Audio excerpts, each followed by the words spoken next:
Et bonjour à toutes et à tous et bienvenue dans cette nouvelle vidéo sur Marvel Future Fight où on va parler du dernier sneak peek qui vient de sortir, dans le sneak peek 4 pour la mise à jour de décembre basée sur les personnages de What If. Et il s'agit de Irelia. Non, bien sûr, évidemment, c'est pas le bon jeu. Il s'agit évidemment de Hela, comme on avait pu le dire précédemment. Alors, c'est un peu... c'est moins évident que pour les autres, dans le sens où là, oui, bon, bah, il y a les lames, on va dire, qui font clairement penser à elle. Mais généralement, Hela est surtout reconnue grâce à sa coiffe, enfin, son énorme chapeau, là. Son casque, on va dire. Donc, effectivement, là, le fait d'avoir le déluge de lames, c'est pas vraiment tout à fait elle.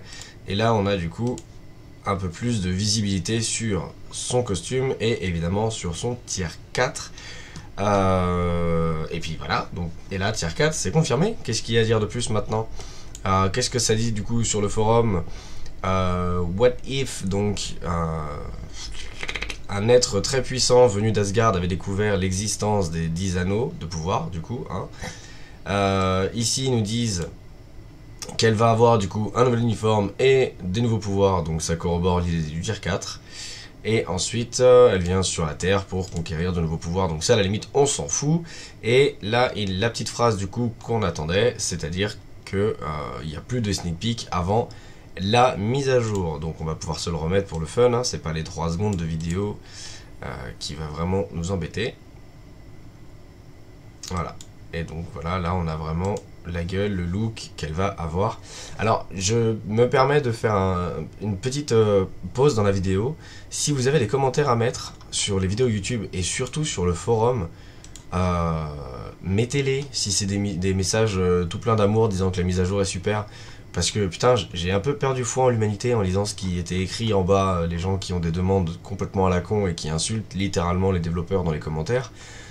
Je peux comprendre que la mise à jour n'est pas exactement ce dont vous aviez envie ou rêvé, ou peut-être que ce look de Hela ne vous plaît pas, mais genre, c'est pas obligé d'être un déferlement de haine pour autant, donc voilà, c'était juste, ça fait 10 minutes que la vidéo aurait dû être lancée, et en fait je me suis perdu à lire les commentaires des différentes vidéos, et ouah, j'ai clairement perdu foi en l'humanité, c'est un peu dramatique de devoir en arriver là.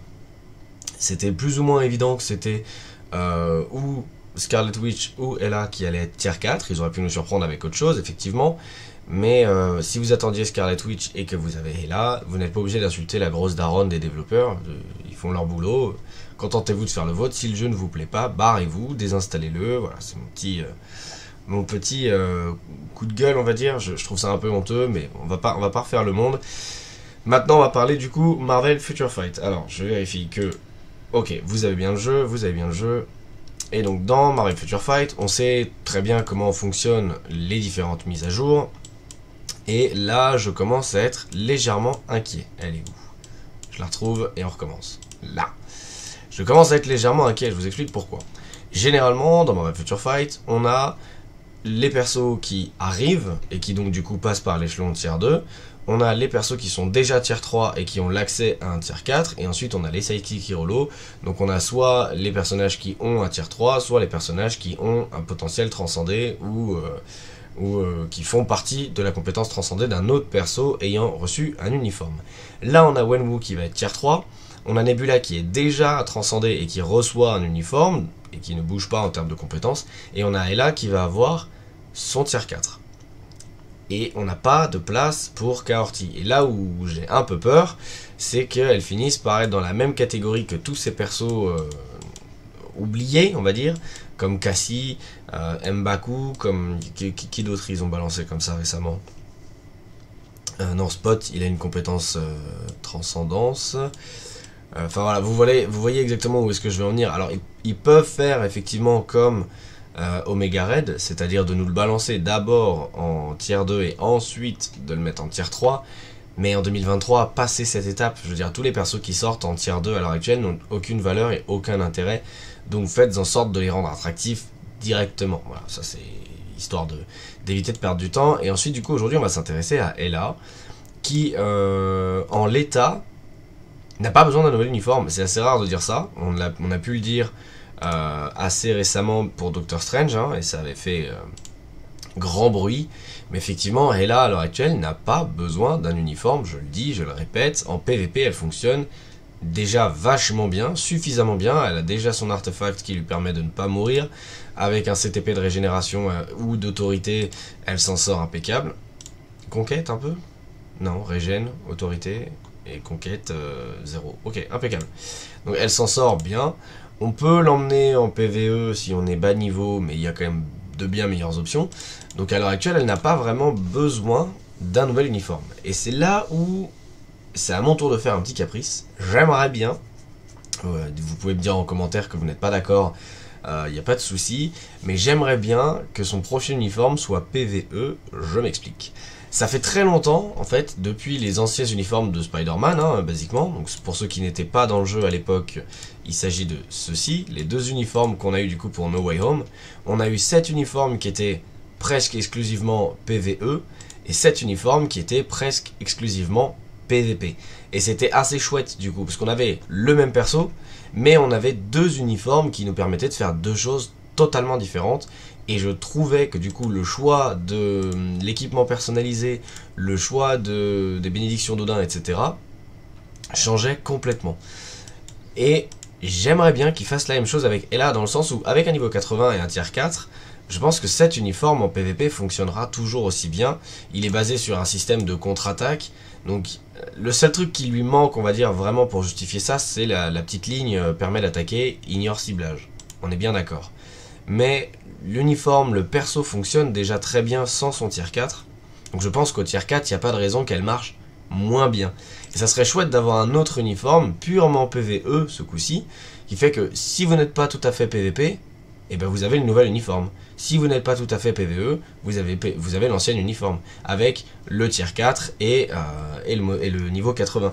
Je trouve ça peut-être un peu plus intéressant dans le sens où d'un seul personnage, on arrive vraiment à avoir un peu tous les spectres du jeu. C'est-à-dire qu'à l'heure actuelle, on a tel perso PvP, tel perso PvE, tel perso pue la merde, tel perso PvE. Et il n'y a pas vraiment d'alternative. Vous pouvez complètement mettre un CTP d'autorité sur Odin et l'emmener en conquête d'alliance et l'emmener à droite à gauche. Il y a des gens qui le font, on est bien d'accord. Mais vous ne pouvez pas me dire que Odin fonctionnera mieux en PvP que Thanos. Ce n'est pas possible. Thanos, à la base, il n'est pas fait pour fonctionner comme ça. Enfin, il peut fonctionner comme ça, mais voyez aujourd'hui, Thanos, c'est du PvP et point barre. Ok? Donc, c'est ce que je reproche un peu à Marvel Future Fight aujourd'hui, c'est que les développeurs nous dictent une ligne de conduite et il est difficile de s'en sortir. Si vous voulez emmener Doctor Strange en PvP, ça ne marchera pas. C'est dommage. Moi j'aimerais bien qu'on ait non plus le perso qui décide est-ce qu'il est PvP ou PvE, mais l'uniforme qui décide. Un peu comme ils ont voulu faire avec Thanos finalement. Hein. Avec cet uniforme de Thanos, c'était uniquement PvP et la question se posait pas. En PvE, il était pas bon. Avec cet uniforme, en PvE, il a eu de la valeur. Et aujourd'hui, bon, il est repassé PvP. Mais sur le principe, ça ne voulait pas dire que Thanos était un perso PvP. Ça dépendait vraiment de l'uniforme. Et je trouve que cette ambiguïté, elle est un peu plus intéressante que simplement, bon, et là, PvP, prochain uniforme, PvP, spoiler, et du coup, on s'emmerde.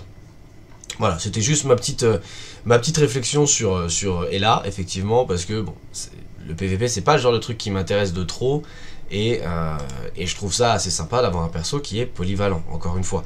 Comme je vous dis, du coup, si avec le deuxième uniforme, elle passe purement PvE, vous aurez du coup le choix de garder le CTP de régène, ou peut-être un CTP de rage, ou peut-être un CTP de destruction pour qu'elle puisse faire un peu les deux, ou un CTP d'avidité pour qu'elle puisse faire un peu les deux.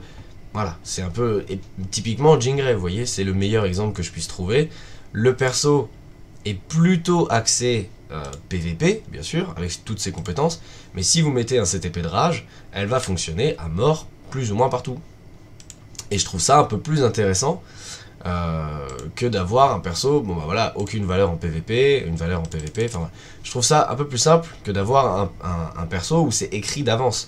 On sait très bien que le prochain uniforme de Jean Grey, il est PVP. On sait très bien que le prochain uniforme de Ela, il est basé PVP, ok, on risque pas trop à dire ce genre de choses. Et j'avoue que voilà, j'aimerais bien un peu plus de diversité dans le jeu, parce que oui, Jean Grey, je passe ma vie à chier dessus, mais je ne peux pas nier le fait que vous en faites ce que vous voulez. Ce que j'aimerais bien, c'est que il y ait plus de personnages dans son cas, c'est-à-dire plus de persos ou PVP ou PVE, mais en l'état, ce trait, cet aspect de Jean Grey, je ne peux pas lui enlever. Concernant l'uniforme avant-après, vous savez que j'aime bien faire ça généralement, les emmener en boss du monde à des niveaux qui sont voilà, pas trop inaccessibles, et faire un avant-après pour savoir si l'uniforme vaut le coup. Je ne peux pas le faire avec Ella décemment puisqu'elle est PVP, donc ça n'aurait pas trop d'intérêt, même si effectivement avec son tier 3 tout est possible. Hein, je suis quasiment sûr qu'elle arriverait encore à faire Null niveau 9 par exemple. Ouh, les stats sont pas bonnes, je regarde pas ça, je regarde pas ça, je regarde pas ça. Avec Nebula, les uniformes sont extrêmement vieux et de toute façon je les ai pas. Mais comparé à un uniforme de, c'était quoi Endgame? C'était 2019? De 2019 à 2023, bon, ça n'a pas trop d'intérêt de faire cette comparaison. Et Wenwu passe d'un personnage sans uniforme à un uniforme, donc encore une fois, ça n'a aucun intérêt. Donc on s'attardera bien sur tous les uniformes, on fera des vidéos peut-être plus longues et plus dédiées, il n'y aura qu'une seule vidéo, il n'y en aura pas deux peut-être. Mais effectivement, en l'état, faire le avant-après comme j'aime bien le faire, vous comprenez que c'est un peu plus tendu, ça n'aurait pas vraiment lieu d'être.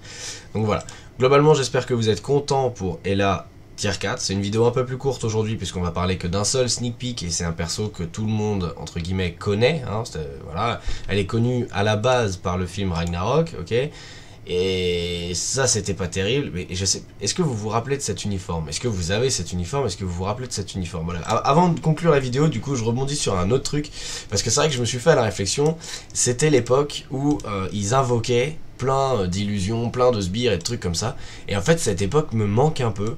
C'est-à-dire que j'ai rejoué, pour les besoins de Shadowland, j'ai rejoué Nimrod il y a pas longtemps, et Sentinelle en français, et je me suis rendu compte qu'en fait, c'est peut-être le dernier perso de cette catégorie de persos à invoquer les créatures qui fonctionne encore. Alors oui, il est que tier 2, on est bien d'accord, il y a Mr Sinister, pour le PVP en conquête d'alliance, pourquoi pas.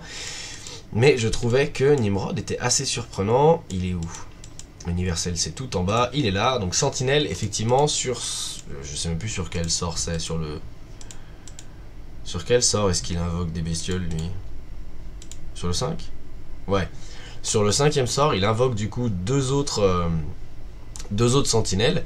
Et je trouvais l'idée un peu sympa, ça mettait vite le bordel dans les arènes, on est bien d'accord, mais quand on voit les AOE qu'il y a avec Doctor Strange à l'heure actuelle, on se dit que finalement les vieux sorts d'Ultron, où il balançait toute une petite équipe de mini-Ultron là, qui allait taper la gueule sur quelqu'un, je trouvais ça assez chouette. Je me doute que pour les développeurs c'est un enfer à équilibrer, parce que forcément vous devez avoir un perso qui est bon de base, et dont les créatures sont aussi fortes, mais quand elles sont pas là, le perso est pas totalement inutile, et quand elles sont là, le perso n'est pas complètement craqué. Je comprends que le vase communicant soit compliqué dans ce cas-là et que c'est déjà suffisamment difficile d'orchestrer un équilibre avec autant de personnages. Mais voilà, c'est mon petit coup de nostalgie. J'aime pas Shadowlands, c'est chiant et on s'emmerde. Mais du coup, quand j'ai joué Nimrod, je me suis dit tiens, c'est vrai que c'était sympa le fait d'avoir plein de petites bestioles à droite, à gauche, plein de petites illusions comme ils appelaient ça. Typiquement pour Loki, ça s'apprêtait à mort avec son tier 4. Il aurait pu réinvoquer des mini Loki et à chaque fois qu'un mini Loki mourait, un mini Loki avec un point de vie, voilà. Et à chaque fois qu'un mini Loki mourait, pouf, bah ça lui faisait augmenter son... Ça aurait été peut-être moins confus que son tier 4 qui à l'heure actuelle a l'air d'être encore un peu buggé. Donc bon, voilà, j'ai plein d'idées, hein. J'ai jamais dit qu'elles étaient bonnes, mais j'ai plein d'idées et je suis un peu effectivement nostalgique de la vieille époque où on était content de recevoir des persos, on était content de recevoir des mises à jour. Là, leur nouveau système de tier 4 a complètement baisé l'équilibre qu'il y avait dans le jeu, donc c'est un peu dommage. Mais quand même, pour finir sur une note positive, dites-moi ce que vous pensez de Ella actuellement, dites-moi si vous êtes content du perso, si vous aimez le PVP, dites-moi si voilà, vous avez hâte de la voir et si vous pensez qu'elle fera partie de votre prochain tier 4. Et puis on se revoit du coup dans pas longtemps pour une deuxième vidéo parce qu'en commentaire, quelqu'un que je ne citerai pas m'a demandé de faire une vidéo sur les CTP et la reforge, donc tiens-toi prête, ta vidéo arrive, à tout à l'heure, ciao.